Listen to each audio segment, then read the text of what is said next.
নামে মাত্র বিএনপির দু একজনকে রেখে সর্বদলীয় সরকারের অধীনে নির্বাচনের নামে এক নতুন ধরনের কূটকৌশলের অবতারণা করেছেন প্রধানমন্ত্রী। আসসালামু আলাইকুম।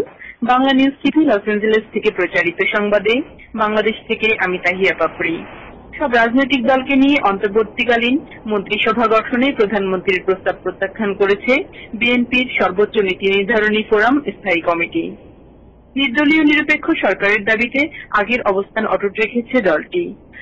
2রা আগস্ট রাত 10টায় বিএনপির গুলশান কার্যালয়ে অনুষ্ঠিত স্থায়ী কমিটির এক জরুরি বৈঠকে এই সিদ্ধান্ত গৃহীত হয়। শেষ পর্যন্ত রাত 10টা থেকে 12টা অবধি এ বৈঠক চলে।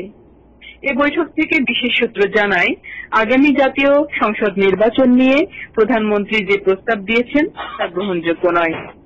এদিকে সারা বাংলাদেশের জনসাধারণ ও প্রধানমন্ত্রী শেখ হাসিনার এ প্রস্তাবে ঐকমত্য হতে পারেনি। নির্বাচনকালীন সময়ে অন্তর্বর্তীকালীন মন্ত্রিসভা বিএনপির প্রতিনিধি থাকলেও প্রধানমন্ত্রীর দায়িত্ব পালন করবেন বর্তমান প্রধানমন্ত্রী।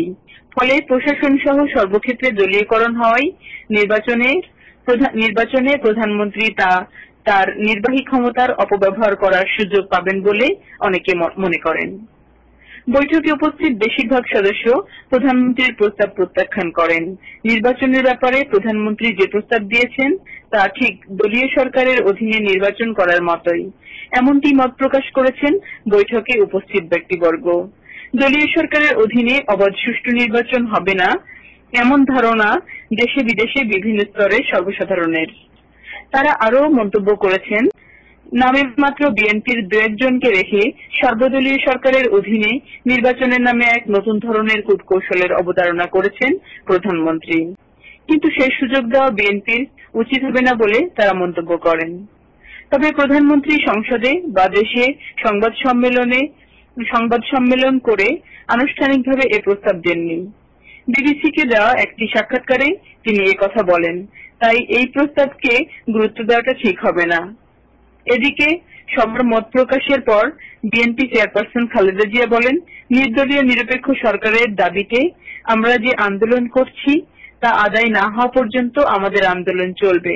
সরকারের কোনো কৌশলের কাছে ধরা দেওয়া যাবে না, এ দাবিকেই গণদাবিতে পরিণত করতে হবে। প্রধানমন্ত্রীর প্রস্তাবকে সরাসরি প্রত্যাখ্যান করে দলীয় অবস্থান তুলে ধরার আহ্বান জানান বিরোধী দলীয় নেত্রী। খালেদা জিয়ার সভাপতিত্বে এ বৈঠকে বিএনপির স্থায়ী কমিটির সদস্যবৃন্দ ও ভারপ্রাপ্ত মহাসচিব মির্জা ফখরুল ইসলাম আলমগীর উপস্থিত ছিলেন। বিশেষ আমন্ত্রণে সুপ্রিম কোর্ট বারের সভাপতি অ্যাডভোকেট জয়নুল আবেদিন ও ঢাকা মহানগরের আহ্বায়ক সাদেক হোসেন খোকা উপস্থিত ছিলেন। এখনকার মতো এ পর্যন্তই। পরবর্তী সংবাদ দেখার আমন্ত্রণ রইল। ধন্যবাদ সবাইকে।